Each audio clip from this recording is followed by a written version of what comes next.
Hi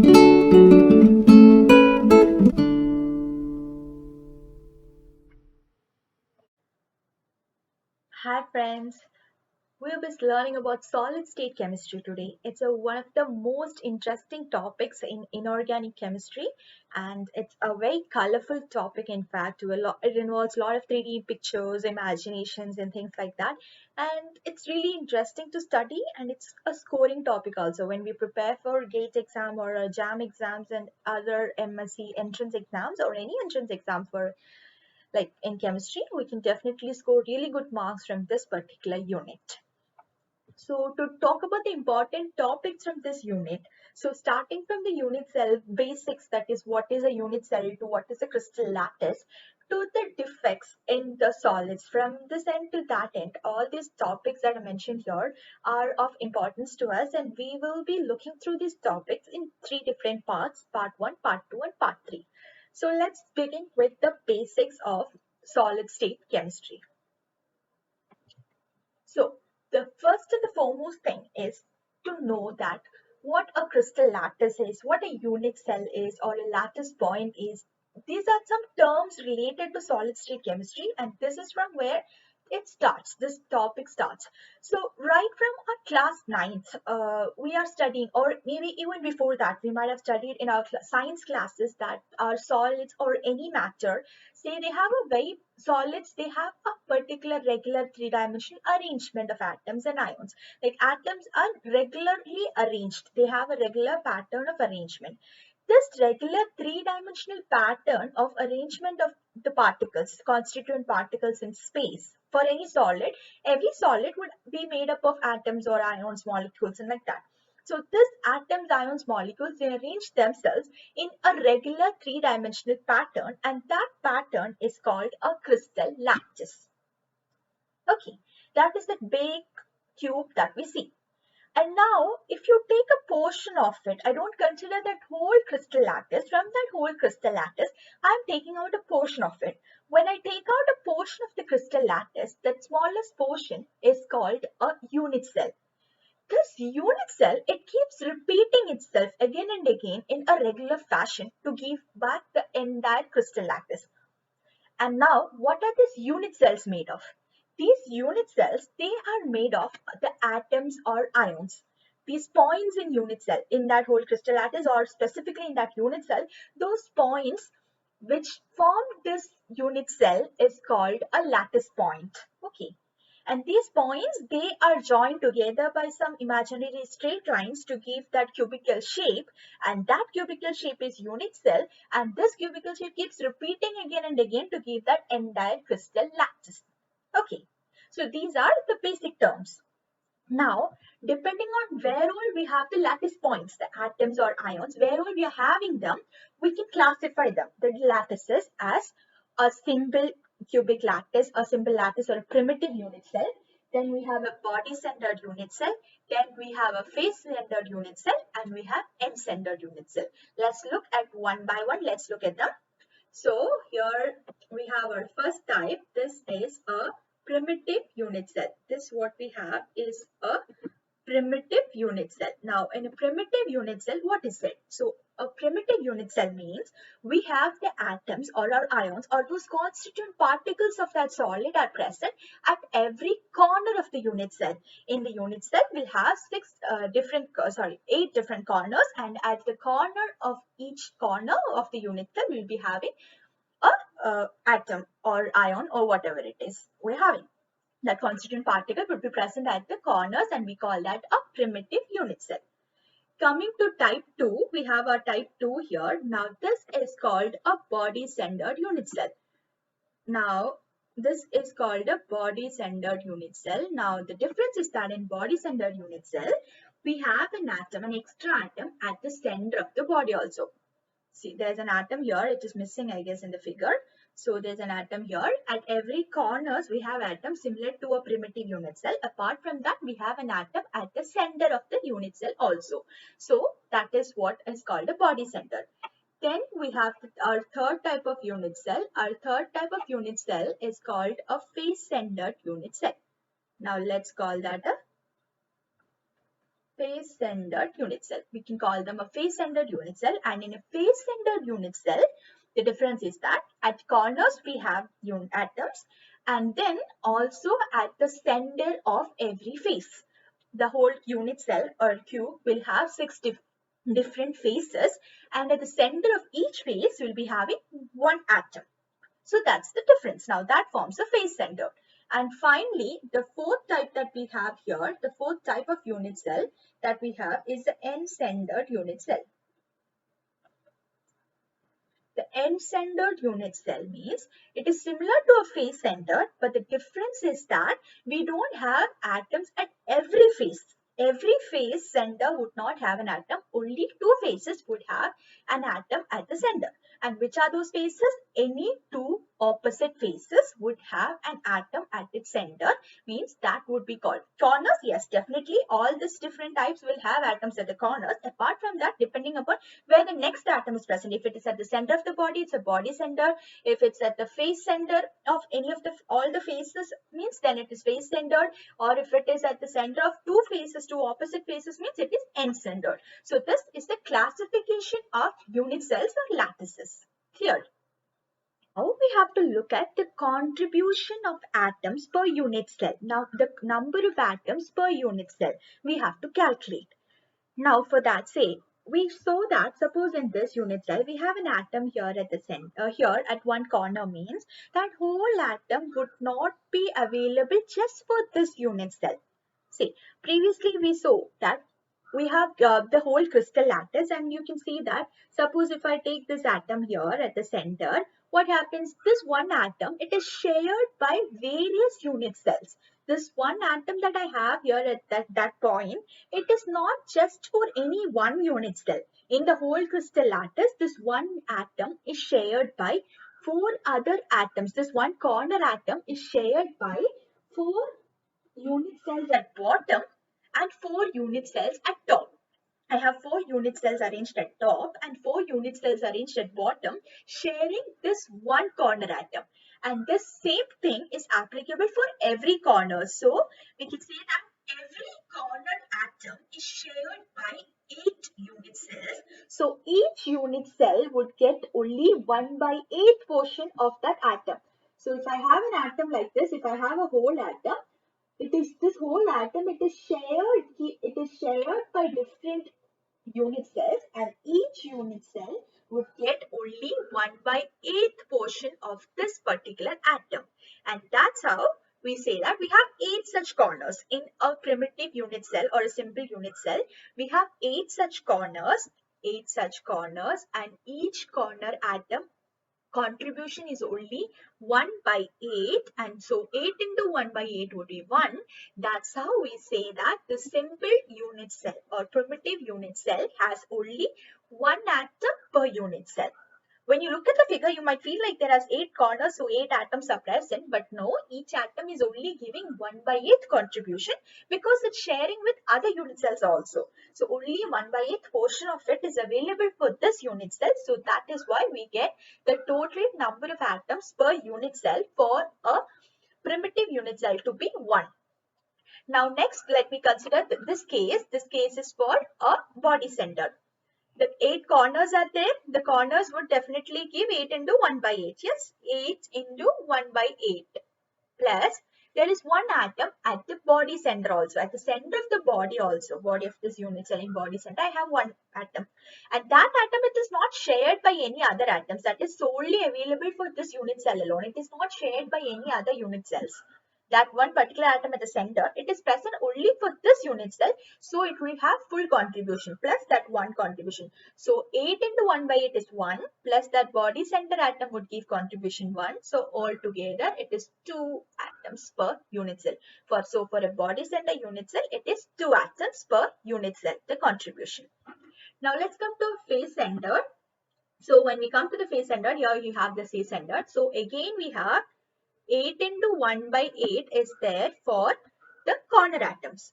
Then coming to the faces, each face you can see, each face would be shared by 2 unit cells. Like I have an atom here, means I have this atom, This atom, it is shared by this unit cell that I've drawn. Also on top there is another unit cell, like I have another unit cell that goes on top like this. There is another unit cell that goes on top like this. There is one more unit cell. So this one atom that I have would be shared by the bottom unit cell and the top unit cell. So every phase is like that. Every phase is being shared by two unit cells. So that atom's contribution would be only half. And six spaces are filled. So it is six atoms are there. Six spaces are there like that. Six spaces into, in each phase, their contribution of the atom is only half. So totally we get 8 into 1 by 8 is 1 plus 6 into 1 by 2, that's 3, and that's how we get 4 atoms per unit cell for an FCC unit cell or face-centered unit cell, or we get in face-centered lattice we get 4 atoms per unit cell. That's a contribution. And finally, coming to end-centered, the corner atoms would be 8 into 1 by 8. Corner atoms would be 8 into 1 by 8 plus that faces at the center of two faces we are having. So it's only two faces. Earlier all the six faces had atoms, but in this case only two faces have atoms. So that's why it is 2 into, their contribution is 1 by 2. So that is 8 into 1 by 2 is 1 plus 2, 1. So that's how we have two atoms there also. So this would be the contribution starting from, this is for a primitive cube. This is the example for primitive cube. Here we have for primitive, then we saw for BCC, then we saw for FCC, and finally we also saw for end-centered. These are the contributions. Okay. Now let's look at the lattice parameters and the crystal system. Lattice parameter means this, since we are having a cube, this cube is capable of having different length or different angles. The angle that each sides form, each edges can form, they would be joined together at a different angle. The length of the sides can be different. So one type of classification was based on the number of atoms present, or depending on where all the atoms are present. That was one type of classification. And another type of classification is based on the lattice parameters. That is based on the length of the edges and the angle between the edges. So now these are the length of the edges. Lengths can be A, B and C. If I take them to be the length of the edges, then the angle between A and B, the sides A and B, the angle between them is taken to be gamma. A and B would form an angle gamma. And the sides A and C would form an angle beta, and finally sides B and C would form alpha. A and B is forming gamma angle, A and C is forming angle beta, B and C is forming angle alpha. These are the lattice parameters. Now based on this lattice parameters, if all the angles are 90 degrees and if all the sides are equal, then we would get a perfect cube. Okay, we are getting a perfect cube. But now if these angles are varied or the sides are varied, then we can get different crystal systems. By varying these sides and angles, we are able to generate 7 different crystal systems. Okay, so in solid state, one classification we saw based on where all the atoms are present as simple, cubic, single, body-centered, face-centered and end-centered. Apart from that, based on this lattice parameters, again the classification can occur, that is the 7 crystal systems. So these are the 7 crystal systems, and we have a whole table for this, and it's quite difficult to learn this table by heart, but I'll give you a trick to learn this particular table. You can see your code given on top. Tom has red t-shirt. I've given the code Q Tom has red t-shirt, and certain letters, the first letters of each of it, the capital red colored letters, I have highlighted them, and based on those letters I arranged the crystal systems. So Q Tom has red t-shirt. So Q for C for cubic, then C for cubic, then I have tetragonal, orthorhombic, from Tom, tetragonal, orthorhombic, monoclinic, those first letters.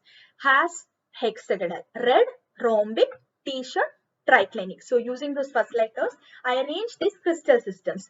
And the next thing that I do is I have to write their sides. To write their sides, next thing I'm writing. So first write all are equal. A, B and C are the sides. I write A equal to B equal to C. That's the first thing. Then I write A equal to B not equal to C. One is not equal. All are equal. Last one not equal. Nothing equal. This is how I write these three. First three I write like this. All are equal. One, last one not equal. Both are not equal. Then for the next three, that is monoclinic, hexagonal, rhombic. The next three, I go in the reverse order. Whatever I wrote downwards, now the same thing, write it in the reverse order for the next three. That is all are not equal, one is not equal, everything is equal. For starting, it's everything is equal, one is not equal, all are not equal. Now go in the reverse order. That is like here for the next three, I go in the reverse order. That is here I go like all are not equal, one is not equal, all are equal. And the last one, just write nothing is equal. Okay, this is how I can write the sides in an easy manner. Coming to the angles, if we write the systems in this order, coming to the angles, how we can arrange the angles is, first thing is all the sides were equal. Similarly, all angles are also equal. Alpha, beta, gamma are the angles, and all angles are equal and they are equal to 90. For the next three also write the same. First three, you write the same thing. That is all alpha, beta, gamma angles are equal and they are equal to 90. Then for the first three, same thing we write. Then for the next one, alpha and gamma, two angles are 90, one is not 90. That is alpha and gamma are 90, beta is not 90. For the next one also, two angles are 90, one is not 90. That is alpha and beta are 90, gamma is not 90. For the last one, for the second last one, alpha, beta and gamma are equal, but the value is not 90.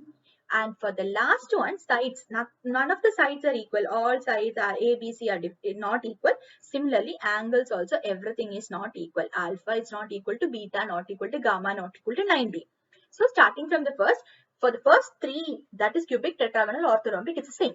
For the next two, two angles are equal, one is not equal. And for the last one, triclinic, all sides are also not equal, angles are also not equal. Now, these are the 7 crystal systems. Now, each of these crystal systems, if I take a cubic crystal system, that can exist in a simple form, it can exist in a FCC face-centered form or a body-centered form or end-centered, different ways it can exist. So, in which all ways they can exist? That is, it can exist either, if I take a cubic crystal lattice, it will exist in 3 forms, simple, face-centered and body-centered. If I take tetragonal, it can exist in only 2 ways, symbol and BCC. Orthorhombic can exist in all ways, all possible ways. 4 different types of lattices are possible based on atom arrangement, and all those possibilities are possible in case of orthorhombic crystal systems. And monoclinic means it can exist in symbol form and end-centered form. And the last 3, hexagonal, rhombic, triclinic, they exist in just symbol form. The last 3, they exist only in simple form. And now that is how we have, like, the crystal systems are 7. And when each of them can exist in these different types, and these different types are called the Bravais lattices. So when we add these different types also with the crystal system, we get a total. Together we can get, like, when we add this also, we get 14 Bravais lattices. So 7 crystal systems and 14 Bravais lattices. That is what we get. We'll have to know about the crystal systems and Bravais lattices. Sometimes in exams they ask also, which is the most symmetric crystal system, which is cubic, or the least symmetric system is triclinic. So questions like that, which is the most symmetric, which is the least symmetric, then how many crystal systems are there, how many Bravais lattices are there, things like that comes for exam. So you should know this table to some extent. So this is a trick how we can study this table. I'll arrange them using this cute Tom has red t-shirt, and then we can study this table quite easily, rather than simply by hearting them. Okay. Next is close packing in 2-dimensional and 3-dimensional in 3D. So what we can have close packing in 1D, 2D, in 1 dimension, in 2 dimension, and in 3 dimension. We can have the arrangement, packing of these atoms or ions. They're close, how closely they are being packed. We can efficiently pack these atoms, ions in a 2-dimensional structure or a 3-dimensional structure. And when we do that, we get voids also. We can get voids also when we do that.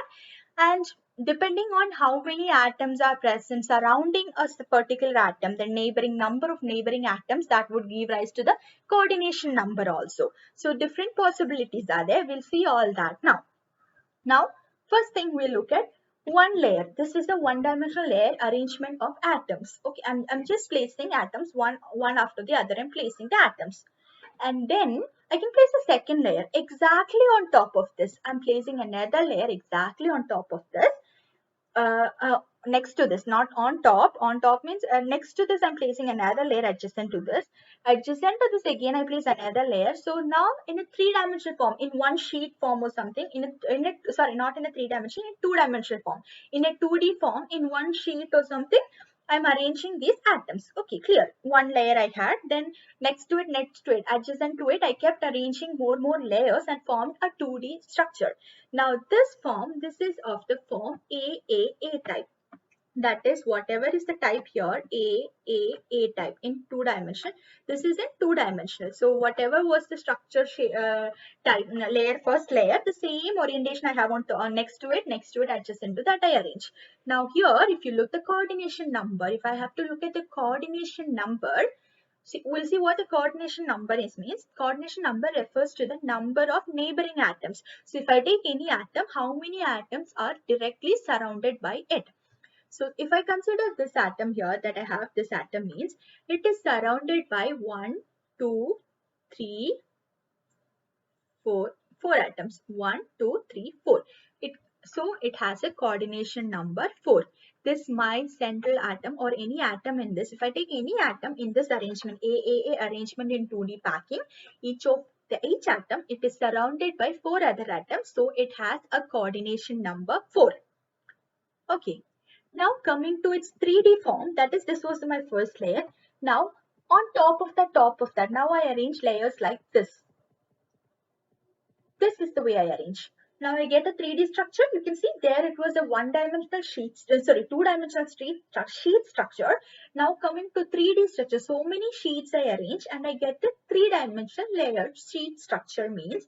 Now in this three-dimensional sheet structure, so what I can get is, this is a simple cubic lattice. This is also a AAA type only. This is also a AAA type cubic lattice. This is in three-dimensional. This is a simple cubic lattice that I get here.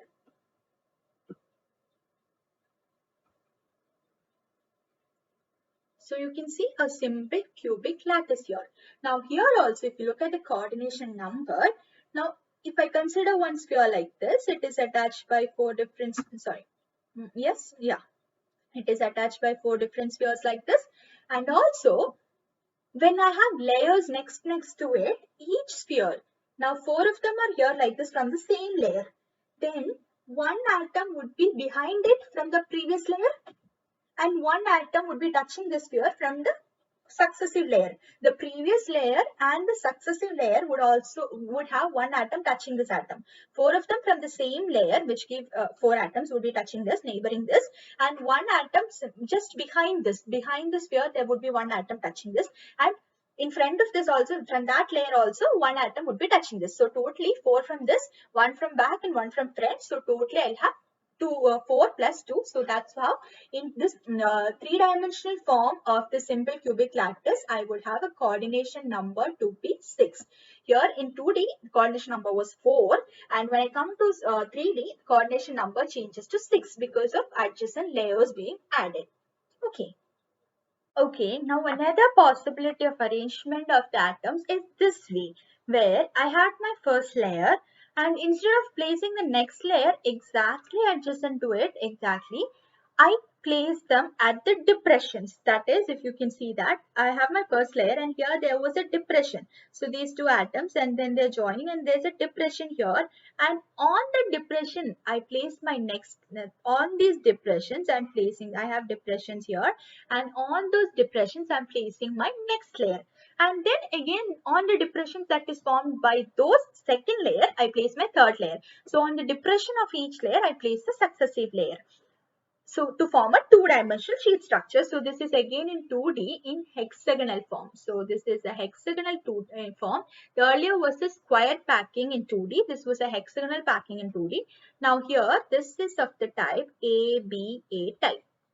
That is, my first layer I have, then in the depression of the first layer, I place my second layer, and when I place the third layer in the depression of the second layer, My third and the first layer, they're exactly overlying. They're on the same, like overlaying one on the other like that. Adjacent, the first layer and the third layer are the same. They're on the same positions we are getting in. That's how we have an ABA type. Here, if you look, if I take any atom, if I say take any atom, the touching atoms or the adjacent surrounding atoms are 1 here, 2, 3, 4, 5, 6. We have 6 atoms surrounding that central atom. That's how we have the coordination number to be 6. Okay. Now in this, when we have to, here comes the concept of voids. Voids means these empty spaces. When you arrange them, when you pack them, we'll have these empty spaces here, these empty spaces that are coming when we place at the depression. Sorry, at the depression we are placing an atom and we are getting this empty spaces here, and those empty spaces are called voids. Now the voids, now the next second layer I'm placing the second layer such that it covers these voids. Okay, my second layer means these voids should be covered. When I keep an atom here, I keep an atom here, I place the second layer to form 3D structure. Now from 2D, I'm going to 3D layer. So on top of this layer, I'm placing the next layer such that it will cover up these voids. So this was my first layer means on top of this, let me place my second layer covering those voids. So this void covering, I placed an atom here. Now an atom has been placed, When I do that, not all the voids are filled up, only some voids, half the voids can be filled up in that way. When I placed a second layer on top, not all the voids of the first layer are filled up, only some voids are filled up. Now here, two types of voids are being generated. When I place the second layer, now two types of voids are being generated here. Two voids, two types. One is a tetrahedral type, one is tetrahedral, and the other is octahedral voids. These are the two types of voids that are being formed. Now, what is tetrahedral void in this? What is octahedral void in this? So, a tetrahedral void is that vacant space which is formed when we join 4 spheres or 4 atoms. 4 atoms, when they join together, we get a tetrahedral void. And when 6 atoms join together, we get an octahedral void. Now, look here. Let's take this example. This white space here that we are having. This white space is formed by 3 spheres at the bottom, 3 green spheres, 1, 2, 3. 3 green touching spheres and 3 spheres on top. 3 spheres at bottom and 3 spheres at top. They join together to form this white space. Now, so this is a octahedral void. That what we have here is an octahedral void because it is formed by total 6 spheres. 6 spheres would join to form this particular void. But if I consider another void, this green void, so all the white voids that you can see here, they are octahedral voids. Now, if I consider this green void here, if you see, now this void, now this is the tetrahedral void. This is the tetrahedral void because it is formed by 4 spheres. That is one at the bottom, one green sphere at the bottom and 3 spheres at top. They join together to form that tetrahedral void. 4 atoms are touching together to form that void, and that is the tetrahedral void. Now to form this 3-dimensional structures, now I added a one baseline layer. On top of it, I added my second layer, and upon adding the second layer, I got 2 voids, tetrahedral, octahedral. Now my third layer can be placed either on the tetrahedral void or on the octahedral void. So in this structure, now I have certain white colored octahedral voids and this green colored tetrahedral voids. So now depending on which void I place my next layer, my third layer, I can get 2 different types of 3-dimensional structures. Okay. Okay, so now this was the thing that we had. We had our first layer, we had our second layer. Now, if I place my third layer on the green voids are the tetrahedral voids. So if I place my third layer on the green voids or the tetrahedral voids, that would look something like this. And if I place it on the tetrahedral void, atoms, my third layer on the tetrahedral void, it would be completely overlapping with the first layer I had. I had a layer A type. Then on its voids, I gave B type, and that created tetrahedral voids, and on the tetrahedral voids, when I place my third layer, that will be lying just above, or exactly it will be coinciding with my first layer. So this is an ABA type. This is an ABAB type. So, and the next layer again I can go like this. So this is an ABAB type. This is over the tetrahedral voids, and this is called a hexagonal close packing. I call this a hexagonal close packing. Okay, this is one possibility. Now the next possibility is I had the layers like this. Now on the octahedral voids I'm placing. I placed on the tetrahedral voids. Next I'm placing on the octahedral voids. When I place the layers, this won't be in exactly on top. It won't be coinciding with any of the layers. It will be a new layer, a different layer. See, this is type ABC type, ABC type, and this is a cubic close packing.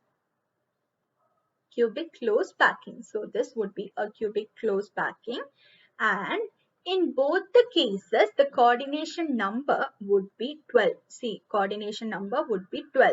Each of the spheres, 6 would be from already from there, 6 atoms would any atom would be touching 6 other atoms from one layer, 3 other atoms from the top, and 3 other atoms from the bottom. So totally each sphere would be neighbored by 12 different other atoms. So coordination number would be 12. Now let us look at how we can draw unit cells, voids within the unit cells, how we can put this octahedral and tetrahedral voids within a unit cell. Now consider this first unit cell that I've drawn here. It's a face-centered unit cell, atoms at the corners and at the faces. Now if I join all these face-centered atoms, that is atoms that I have here, I'm joining them means like this,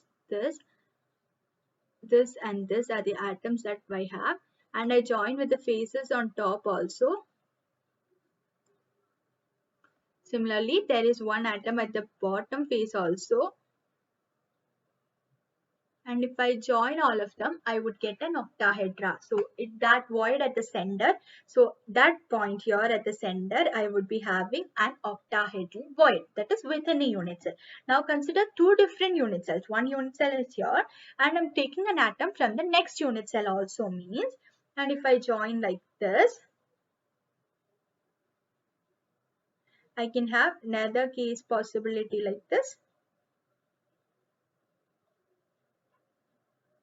So this is another possibility. So if I'm joining everything and then that base is there, this is the base, one above and one below, I'm joining everything means at the center here again I'll get an octahedral void. So these are the two possibilities of getting octahedral voids in the unit cell.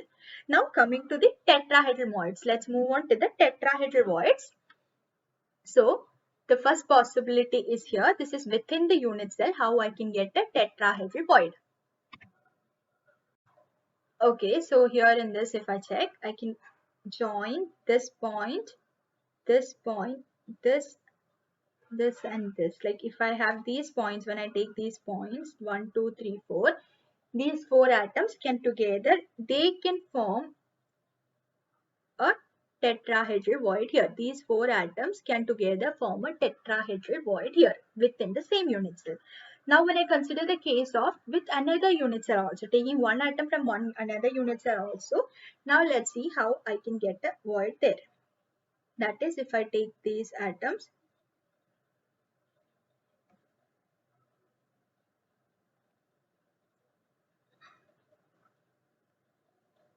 when I take these atoms, this atom 1, atom 2, atom 3 here and atom 4 here, if I take these atoms, then also I can get one tetrahedral void here with another unit from atoms of two different unit cells.